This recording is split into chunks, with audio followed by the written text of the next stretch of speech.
आज यह कैसी स्थिति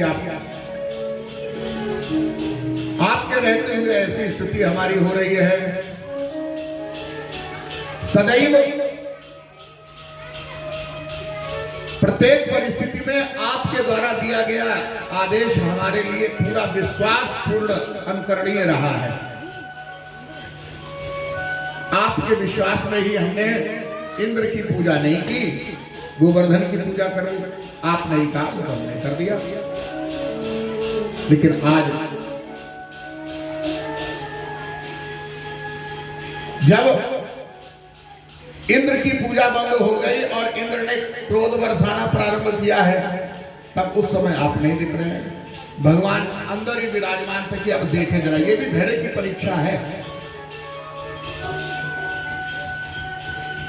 काय क्लेशो ही तपः, गुरुदेव भगवान कहते हैं जब जीवन में क्लेश उत्पन्न हो, उस क्लेश के समय भी हमारी मति और गति भगवत विमुखता को तो नहीं प्राप्त हो रही।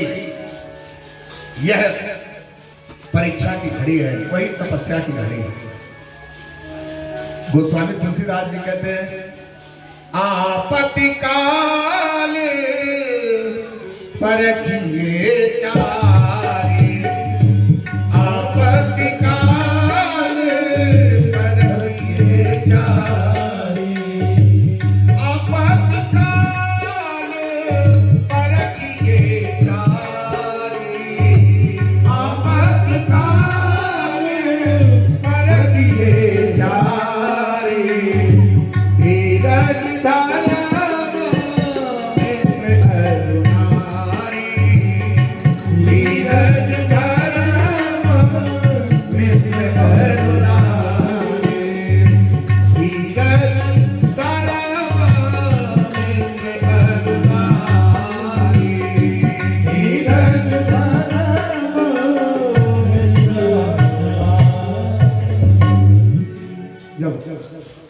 आपत्ति की घड़ी हो, संकट की घड़ी हो, तो ऐसे समय में धैर्य की और धर्म की, मित्र की और दाम्पत्य में स्त्री की परीक्षा होती है कि सुख के तो साथ सब बने रह गए हैं, लेकिन जब दुख का समय आया, आपत्ति का समय आया, तब उस समय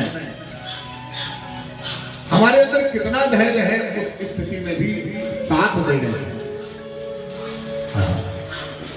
हे प्रभु, संसार तो कई बार ऐसा है, सुख के सब साथी दुख में, न कोई सुख में तो साथ देने के लिए खूब साथ आ जाते हैं, दुख की घड़ी में साथ छोड़ करके चले जाते हैं।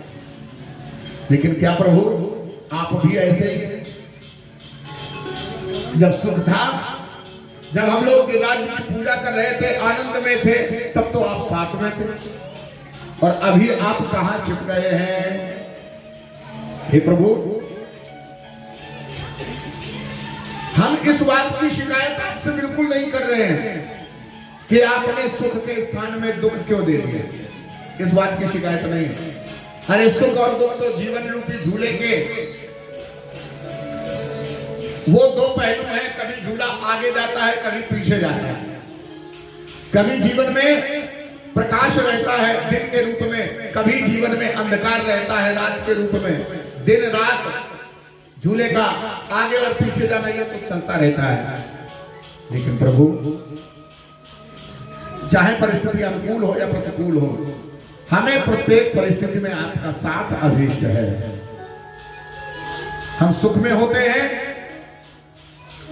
तो आपकी कृपा, आपका सानिध्य साथ में रहता है, तो कभी भी हमें यह अनुभव नहीं आता कि ये सुख मेरे अपने कर्मों के कारण है या इस सुख के मैं योग्य था।